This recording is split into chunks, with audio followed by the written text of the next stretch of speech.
All India radio செய்தி கதம்பம்.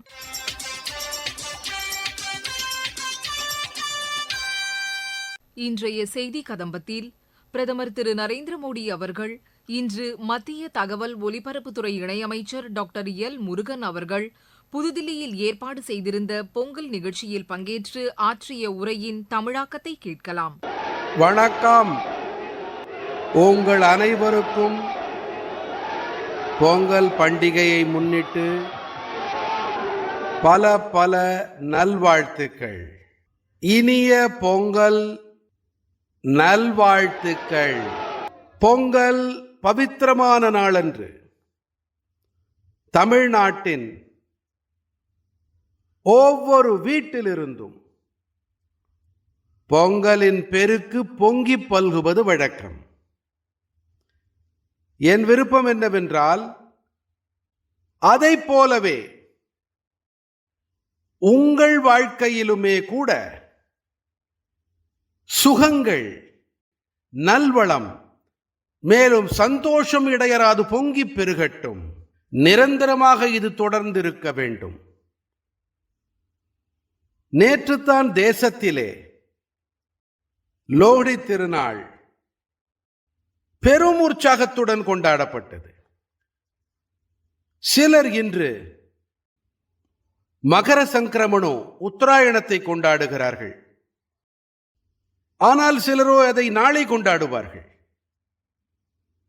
மாக பிகுவும் கூட தொடர்ந்து வரவிருக்கின்றது. இந்த அனைத்து திருநாட்கள் தொடர்பாக நாட்டு மக்கள் அனைவருக்கும் பல பல பாராட்டுக்களை தெரிவித்துக் கொள்ளுகிறேன், நல்வாழ்த்துக்களை தெரிவிக்கிறேன். நண்பர்களே, இங்கே என்னால் பல பரிச்சயமான முகங்களை காண முடிகிறது. கடந்த ஆண்டும் கூட நாம் அனைவரும் தமிழ் புத்தாண்டு வேளையிலே இங்கே சந்தித்திருக்கிறோம். நான் முருகன் அவர்களுக்கு என் நன்றிகளை தெரிவிக்கிறேன். இவர்தான் இந்த அற்புதமான நிகழ்ச்சியில் எனக்கு பங்கெடுக்கும் வாய்ப்பை அளித்திருக்கிறார். இது எப்படி இருக்கிறது என்றால், ஏதோ நான் என்னுடைய குடும்பம் மற்றும் நண்பர்களோடு கூட கொண்டாட்டத்தில் ஈடுபடுவது போல உள்ளது. நண்பர்களே, புனிதர் திருவள்ளுவர் என்ன கூறியிருக்கிறார்? தள்ளா விளையுளும் தக்காரும் தாழ்விலா செல்வரும் சேர்வது நாடு. அதாவது, நல்ல விளை பொருளும் தக்க அறிஞரும் மேலும் நாணயமான வணிகர்களும் இந்த மூவரும் இணைந்து தேசத்தை நிர்மாணம் செய்கிறார்கள். புனிதர் திருவள்ளுவர் அரசியல்வாதிகளை குறிப்பிடவில்லை. இது நமக்கு அளிக்கப்பட்டிருக்கும் செய்தி. பொங்கல் திருநாளன்று புதிய விளை பொருளை இறைவனின் திருவடிகளில் படைக்கும் பாரம்பரியம் இருக்கின்றது. இந்த ஒட்டுமொத்த கொண்டாட்ட பாரம்பரியத்தின் மையத்திலே நமக்கெல்லாம் உணவு படைக்கின்ற உழவர் பெருமக்கள் இருக்கின்றார்கள்.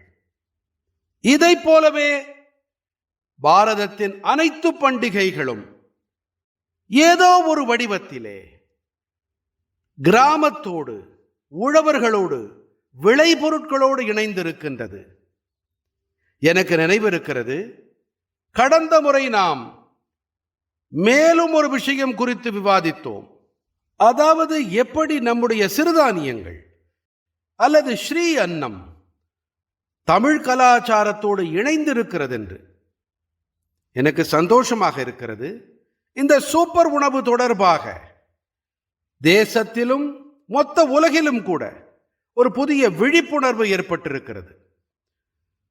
நமது இளைஞர்கள் பலரும் சிறுதானியங்கள், ஸ்ரீ அன்னம் தொடர்புடைய பல புதிய ஸ்டார்ட் அப்புகளை தொடங்குகிறார்கள். மேலும் இந்த ஸ்டார்ட் அப்புகள் மிகவும் பிரபலமடைந்து வருகின்றன. சிறுதானியங்களை விளைவிப்பதிலே நமது தேசத்தின் 3 கோடிக்கும் மேற்பட்ட சிறு விவசாயிகள் சம்பந்தப்பட்டிருக்கின்றார்கள்.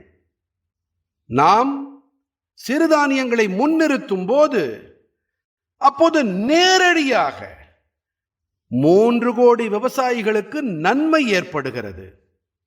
நண்பர்களே, பொங்கல் திருநாளை முன்னிட்டு தமிழ் பெண்டிர் தங்கள் இல்லங்களுக்கு முன்பாக கோலம் போடுவது வழக்கம். முதன்மையாக அவர்கள் அரிசிமாவை பயன்படுத்தி தரையினிலே பல புள்ளிகளை வைக்கிறார்கள்.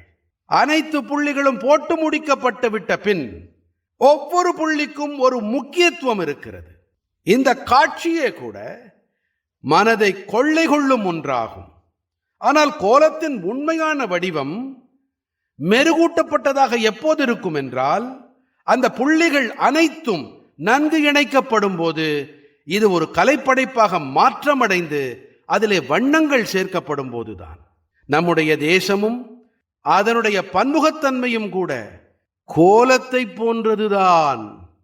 தேசத்தின் அனைத்து இடங்களும் ஒன்றோடு ஒன்று உணர்வு பூர்வமாக இணைகின்ற போதுதான் நம்முடைய சக்தியானது ஒரு பிரத்யேகமான வடிவத்தை எடுக்கிறது. பொங்கல் திருநாளும் கூட இப்படிப்பட்ட ஒரு திருநாள் தான். இது ஒரே பாரதம், உன்னத பாரதத்தின் தேச உணர்வினை நமக்கு எடுத்து காட்டுகிறது. கடந்த காலத்திலே காசி தமிழ்ச் சங்கமம் மற்றும் சௌராஷ்டிர தமிழ்ச் சங்கமம் என்ற ஆழமான மகத்துவமான பாரம்பரியம் தொடங்கப்பட்டிருக்கின்றன. இவற்றிலும் கூட இந்த உணர்வு பிரதிபலிக்கின்றது. இந்த உணர்வை உணர முடிகிறது.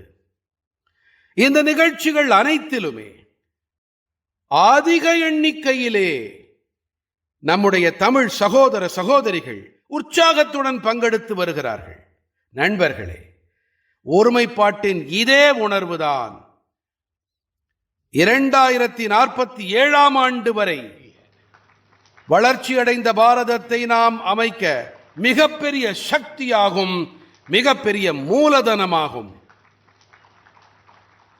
உங்களுக்கெல்லாம் நினைவிருக்கலாம், செங்கோட்டையிலிருந்து நான் எந்த 5 உறுதிப்பாடுகள் குறித்து அறைகூவல் விடுத்திருந்தேனோ அதன் அடிநாதமான விஷயம் தேசத்தின் ஒற்றுமைக்கு சக்தி அளிப்பது, தேசத்தின் ஒற்றுமையை வலுப்படுத்துவது. பொங்கலின் இந்த புனிதமான வேளையிலே நாம் தேசத்தின் ஒற்றுமையை சக்தியுடையதாக ஆக்கும் சங்கல்பத்தை மீண்டும் மேற்கொள்ள வேண்டும். நண்பர்களே, இன்று என்னிடம் கூறப்பட்டிருக்கிறது, பல கலைஞர்களும் மேலும் பிரபல கலைஞர்கள், பெயர் பெற்ற கலைஞர்கள் நிகழ்ச்சி அளிப்புக்கு தயாராக இருக்கிறார்கள். நீங்களும் காத்திருக்கின்றீர்கள், நானுமே கூட காத்திருக்கின்றேன். இந்த கலைஞர்கள் அனைவரும் தலைநகர் தில்லியிலே தமிழ்நாட்டினை மேலும் துடிப்புடையதாக செய்ய இருக்கிறார்கள். சில கணங்கள் தமிழை சுவாசிக்கும் வாய்ப்பு நமக்கு கிடைக்கும். இதுவும் ஒரு பெரும் பேராகும். நான் இந்த கலைஞர்கள் அனைவருக்கும் என் பல நல்வாழ்த்துக்களை தெரிவித்துக் கொள்கிறேன்.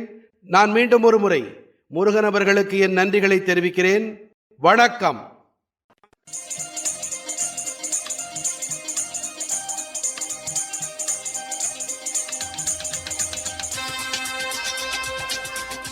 இத்துடன் இன்றைய செய்திக் கதம்பம் நிறைவு பெறுகிறது.